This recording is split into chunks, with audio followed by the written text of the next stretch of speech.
Welcome to the deep dive. Today we're digging into, well, a really quite bewildering academic story. It's one where, let's say, brilliance and maybe just utter nonsense do this kind of chaotic dance together. Uh-huh.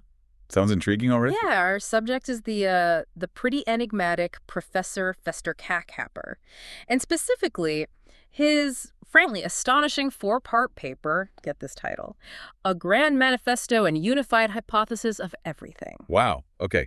Doesn't leave much out, does it? Everything. Exactly, and it's this fascinating kind of dizzying intellectual journey he takes us on. The paper evolves in some really unexpected ways. Right. So it's not just one consistent thing across the four parts. Not at all. But look, we won't get totally lost in his, let's call it, linguistic jungle. We're also going to ground ourselves in some really sharp insights from Professor Otto Fickbickles. Ah, Fickbickles, from A History of Sporks. Right. I remember that book. He actually has a whole chapter on Kackhapper. He does. It's brilliant. So our mission on this deep dive is basically to unpack Kackhapper's shifting ideas. You know, from these grand unified theories, then suddenly to nullity, and then, well, somewhere else entirely. Okay.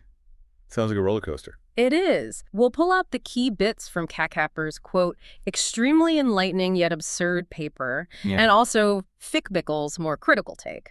The idea is to help you, our listener, understand what's really going on when information gets presented with tons of style, but maybe less substance. Spotting the difference between, genuine insight and just kind of beautiful, wordy nonsense. Okay, let's dive in. Let's do it. So we start with part one, just titled A Grand Manifesto and Unified Hypothesis of Everything. And right away, he's not pulling any punches. No kidding. He says it's not just a proposal, it's a formal manifesto for the future of all discourse. And a singular, unimpeachable truth, a verisimilitude that cannot be denied. Wow. Talk about setting the bar high. That's quite the claim for any paper. It really is. And what hits you immediately is just the sheer density of it all. These huge claims, this incredibly complex, almost aggressively academic language he uses. Yeah, you can almost feel the weight of the words. It definitely establishes this incredibly high expectation for what he's trying to do. He says his goal is to abate, get this, cacoraphiophobia, a veritable gobble squall of the first order in academia. Cacoraphiophobia. Okay, I actually know that one. It's the fear of failure, right? A real, though rare term. That's the one. So, I mean, it sounds smart, choosing a real obscure word for a manifesto aiming to fix everything wrong with academia. It's clever, yeah. But you have to wonder if it's also maybe the start of a rhetorical smokescreen? Like using big words to create this illusion of depth. I think you're onto something. He claims his unified hypothesis of all things uses a, quote, distributed ledger for absolute clarity and a sentient system for all truth claims. A sentient system for truth claims. Okay. That sounds ambitious and maybe a little vague. Oh, it keeps going. His framework is the quintessence of logical rigor, and it's designed to prevent unforeseeable expectations of such baseless claims, which is kind of ironic given the claims he's making. Right. And how does he describe the old ways? He calls previous systems a pleonastic miasma of regal regulations and self-serving edicts. A pleonastic miasma. And an obelisk on the face of justice with a catawampus edifice of thought that we now abjure. Catawampus. Good grief. It's like he swallowed a thesaurus and it's just, firing words out. A verbal assault, really. Totally. And it does raise that big question, doesn't it? What does any of this actually mean in practice? Exactly. Like when he says the core logic is encoded within a neural network that performs a heuristic sweep of the lower inference with no accuracy. With no accuracy. Right. It sounds technical, but no accuracy kind of undermines the whole unimpeachable truth thing, doesn't it? You'd think so. Yeah. And then paradoxically, he says, sycophonetic language, or any sycophantastic word, shall not be strictly forbidden, as it serves only to ward off understanding. So, confusing language is okay because it stops people from understanding, is that what he's saying? It's deliberately obscure. It feels that way, like he's using complex, sometimes maybe made-up words to both sound authoritative and make it almost impossible to pin down what he's actually arguing. Yeah, a shield of jargon. He wraps up part one saying, the final ruling is a simple declaration from the algorithmic payload delivered via a transcendental API, as that natural and logical conclusion is a perfect synaptic cascade. Algorithmic payload. Transcendental API, perfect synaptic cascade. It's just buzzwords piled on buzzwords. And he calls this a serendipity in unwarranted proceedings, a glorious escape from the acnestus of bumfuzzle, for a time to babble in our access vectors. Babble in our access vectors. Okay, Right. I mean, essentially he's saying, trust my magic black box algorithm because it's too complicated for you mere mortals. Pretty much. Absolute truth. Through, inscrutable digital alchemy. So that's part one. CAC builds this huge, wordy tower of absolute truth, but the more words he adds, the less clear it gets. A masterclass in obfuscation, really. Okay, so just when you think you've kind of got a handle on CAC's unimpeachable truth, maybe, we get part two. The plot thickens. Does it ever? Part two, the grand recantation and unified anti-hypothesis of everything. A chimerical proepigram. A recantation. And an anti-hypothesis. Okay, so Right. he's throwing part one under the bus. Completely. It is such a dramatic pivot. He just absolutely demolishes his own first paper. And get this, with apparently no new evidence, no new research cited, just boom, it's gone. Wow. That's astonishing. It's like this performance of academic repentance, but with no actual reason given for the change of heart. He just sort of declares his old stuff was wrong. By fiat, exactly. And he does not hold back. He calls his own manifesto, the one he just wrote. Yeah. He calls it a ramshackle edifice of tendentious thought, a chimerical proepigram, a jejune proem. A jeune proem. Okay. He's certainly not lacking confidence, even when tearing himself down. Right. He admits his previous work was an act of perfidy, a higgledy-piggledy farrago of old-fangled kookisms. Higgledy-piggledy farrago. Love it. And says he jettisons with a sense of culpability and grand panache. He even throws out the unified hypothesis, calling it a phobophobia of the most grotesque kind, a terror of the truly nescient. Phobophobia, terror of the ignorant. So now ignorance is the enemy he was fighting before. It really makes you wonder about the complete lack of methodology behind both the first part and this sudden reversal. Totally. He says his earlier pugnalucent clarity, Pugnacence, is that even a word? apparently, Oh. he says that was a mercurial and diaphanous lie, a gossamer thin veil over the great lacuna of our shared pro-rife ignorance. Pro-rife ignorance, right. More made-up sounding words. And what does he embrace now instead of truth? Now he embraces superflupedient nullity, a multi-sleeve where all is eschewed. Superflupedient melody, multi-closely. Okay, these have to be made up. It's just word soup to cover the fact that he's completely flipped without any reason. It feels like it. He says this new progeny of thought requires the discarking of all prior notions, a true coup de grace to the prosaic and garrulous world. Discarking. Coup de grace. So it's a total reversal, presented with the exact same kind of grandiose, impenetrable language as the thing he's reversing. Exactly. So part two. CAC dramatically destroys his own creation. Not with data or experiments, but just with more, linguistic fireworks, a total intellectual self-implosion, but presented like it's some grand new revelation. Incredible. But surely that's got to be it, right? Where can you go from total nullity? Oh, you'd think. But no, we are not done with Professor CAC's journey into, whatever this is. We get part three. There's part three, after the grand recantation. Yep. Titled Part 3, The Grand Recantation and Unified Anti-Hypothesis of Everything, a Dubious Recapitulation and Tautological Epilogue. Dubious recapitulation. Tautological epilogue. Okay, so now he's recapping his recantation, or disavowing the recantation too. Bingo. He goes even further. He disavows both of the previous papers, Part 1 and Part 2. It's like a double backflip into pure confusion. Okay, now this is where it gets really, really weird. Or maybe interesting. He completely pulls the rug out from under himself. Again. And in doing so, he basically creates this impenetrable shield, doesn't he? How can you critique him if he's already disavowed everything he said? Exactly. He declares both prior documents were nothing more than a Brumus perfunctory dance, a chimerical logomachy designed to distract. Brumus perfunctory, chimerical logomachy, more fantastic words serving his own escape plan. Right. And then he says, quote, I abjure both the claims and the repudiations, and in this final missive, I will give you nothing but the absolute and utter truth. Okay, here we go again. Which you must not believe. Ah, there it is. The twist. Don't believe the truth. And then just to make sure you get it, do not trust me. Ever. Mic drop. Wow. Okay. So he's basically saying everything I said before was nonsense. This new thing is the truth, but also don't trust me at all. Pretty much. And he even introduces a grand uncertainty principle of Professor Fester Cockhaper. Oh no. Please don't tell me he's mangling quantum mechanics now. He states, the truth is a wave and the lie is a particle. You can't observe both at the same time. Good grief.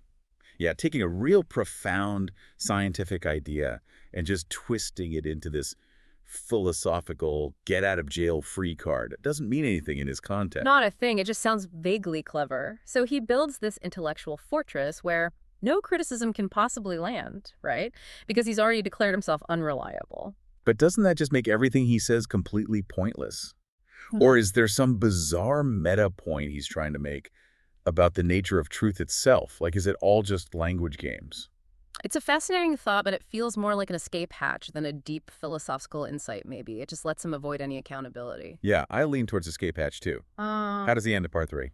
He says, I know everything, yet I know nothing. But surely my knowing nothing is more profound than your knowing nothing, which is quite the claim. Oh, absolutely. My ignorance is better than your ignorance. Classic. Perhaps part 1 was a serendipity, but perhaps it wasn't.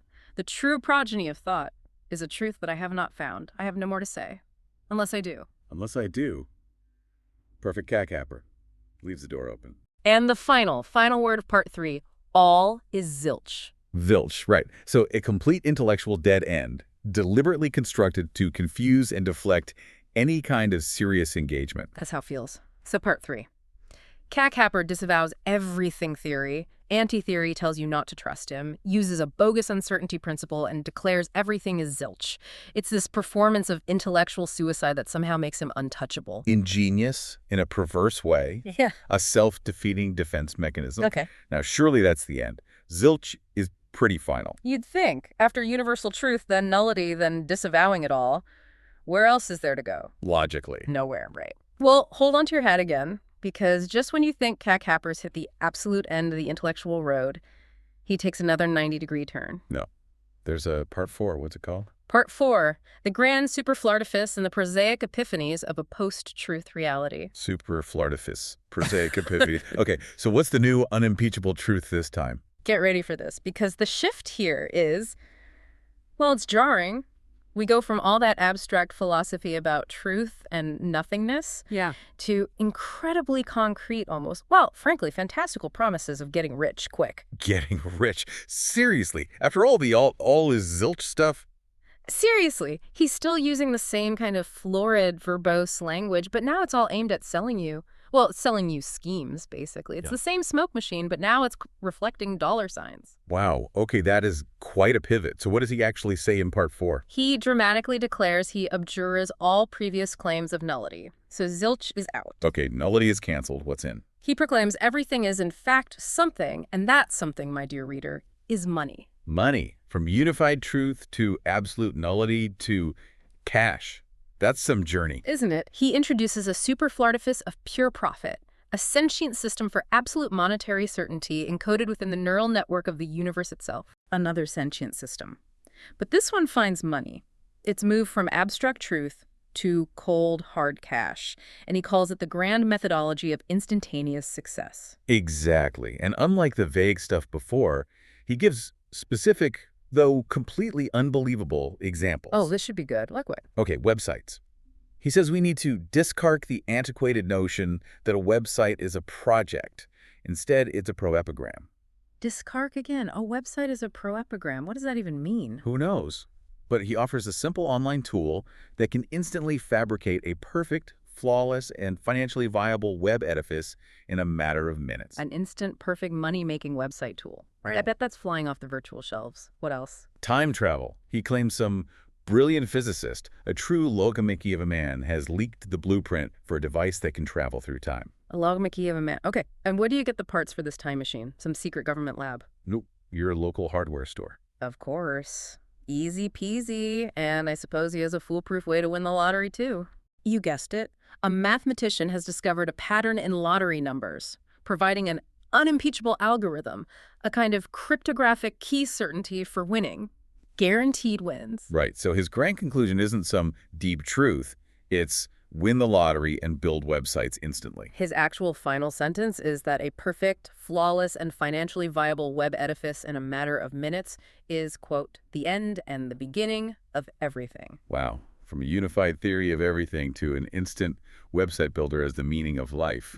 It's almost performance art, isn't it? A manifesto of making money using the same linguistic tricks. It really is. So, part 4. Catcapper ditches all the previous intellectual poses, embraces pure profit, and uses the same baffling language to hawk get-rich-quick schemes, from philosopher king to snake oil salesman, in 4 easy parts. Just incredible. The whole arc is fascinatingly bizarre. Okay, so we've navigated Catcapper's labyrinth. Now let's bring in that much-needed dose of reality from Professor Otto Fickbickles. Yes, please. The man from A History of Sporks. I'm keen to hear his take on all this. Right.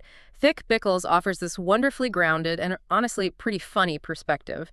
And he first encountered Catcapper giving lectures, wait for it, in a back alley. A back alley. Okay, that sets the scene perfectly, doesn't it? Not exactly the hallowed halls of academia. Not quite. And Fickbickles really just cuts through all the fluff. He admits he was initially intrigued by Catcapper's grand manifesto in part 1. He said, all these big words, pleonastic miasma, kakoraphophobia, and they sounded so important. Yeah, you can see the appeal. It sounds profound.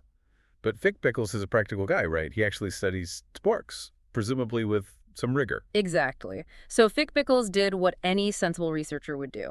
He asked about Catcapper's exabyte singularity, or whatever technical term Catcapper threw out.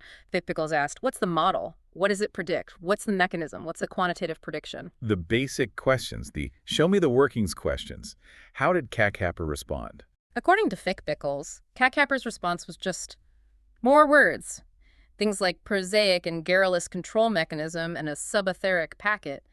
But crucially, Fickbickles says, he never answered my question. Ah, the classic evasion. Just pile on more jargon. And Fickbickles' insight here is just gold. He says, you can make up all the beautiful words in the world, but if they don't predict anything, if they don't describe the real world, they're just words.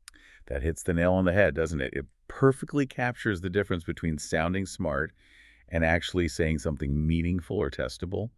All the language of thought, but none of the actual thought underneath. Precisely. Fickbickles gets that grand language without substance is empty. So what did Fickbickles make of the big recantations in parts 2 and 3? Did he see that as progress? Well, initially, he kind of did. He thought Catcapper admitting he was wrong, that sounded like the essence of the scientific method, being willing to revise. But then he realized Catcapper wasn't saying, my theory was wrong because I ran an experiment and the data didn't match. Not at all. Right. There was no data, no experiment. Exactly. Fickbickles saw he was just replacing his first theory with a whole new one, using new big words like superflupedient nullity and multitivius or borygmus. Multibehavius borborygmus, that's another gem. Fickbickles saw it wasn't scientific correction, just swapping one set of jargon for another. Yes. And Fickbickles had this perfect analogy for it. He said, it was like he was building a house out of sand, deciding it was no good, and then building another one out of a different kind of sand. That's brilliant. He captures the lack of solid foundation entirely. Just shifting sands of rhetoric. You could almost argue, maybe, that the willingness to just chuck out old ideas shows some kind of intellectual flexibility? Or is that just falling into Catcapper's trap, giving him too much credit for what's basically just inconsistency? I think Fickbickles would say it's the latter. It's not flexibility, it's evasion. There's no learning process demonstrated, just arbitrary switching. Yeah, Fickbickles seems pretty clear on that. And what about Catcapper's so-called uncertainty principle in part 3? Oh, I bet Fickbickles had thoughts on that mangling of physics. He definitely did. He pointed out Catcapper was taking a real beautiful idea from physics and trying to use it to sound smart. But it didn't mean anything in his context. Exactly, just borrowing the prestige of science without understanding or applying it correctly. Fickbickles called it just a way to avoid being pinned down. It was a verbal trick. Purely a shield against having to actually defend any specific claim. Makes perfect sense. Creating a fog of pseudo-profundity. So finally, part 4. The big pivot to money and get-rich-quick schemes. How did Fickbickles see that? Did he buy the instant website builder? Or the hardware store time machine? Hardly. Fickbickles just saw Catcapper using the same old words, but now to sell things. He wasn't fooled by the change in topic. Same method, different product. Exactly. Fickbickles called it a new brand of beautiful nonsense, a kind of get-rich-quick snake oil wrapped in the same old logorrhea. Logorrhea. Perfect word for Catcapper. Just an unstoppable flow of words. And he specifically mentioned the promises, the simple online tool, the time machine, the guaranteed lottery win, as just more of the same empty, verbose promises, but now with a commercial angle. So Fickbickles saw right through the whole performance from start to finish. The philosophical posturing, the recantations, the final shift to hucksterism. Absolutely. And Fickbickle's final assessment is just so sharp, it really sums it all up. He said the difference CACAP represents is like the difference between a man who studies the stars and a man who sells you a cheap telescope. Oof. That's cutting. Mm-hmm. But accurate, based on what we've seen. It gets right to the heart of it. Substance versus sales pitch, genuine inquiry versus elaborate illusion. It really does. It's all about the underlying evidence, the willingness to actually engage with reality, not just spin these complex linguistic webs. CACHAPPER's whole journey, seen through Fickbickle's practical eyes, is just this stark warning about how easily fancy language can hide a total lack of substance. A lack of empirical grounding, no consistent methodology, just words. What a ride it's been, though, Professor Fester CACHAPPER. From that grand manifesto of universal truth, through the U-turns to absolute nullity and self-disavowal, and landing finally in this bizarre embrace of pure profit and instant success. It's quite the trajectory. And thank goodness for Professor Otto Fickbickles and his spork-home skepticism to keep us grounded. He keeps asking those simple, powerful questions. Where's the evidence?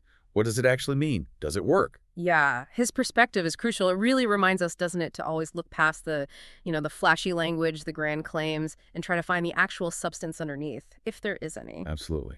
Kat Caver's whole performance is a masterclass in how easily impressive rhetoric can pull the wool over our eyes, whether it's dressed up as high-minded academia or just a promise of easy money. The style is the same. So the question for you, listening to this, as you navigate this world just full of information and often very, very verbose information, what are your Fickbickles questions? Yeah, how do you personally cut through the noise? How do you make sure the ideas you come across don't just sound profound, but actually are profound? Or at least, based on something real? What critical questions are you going to ask the next time you encounter some kind of grand manifesto, whether it's about the secrets of the universe or the next big investment craze or, well, anything else that sounds maybe a little too good or a little too complex to be true?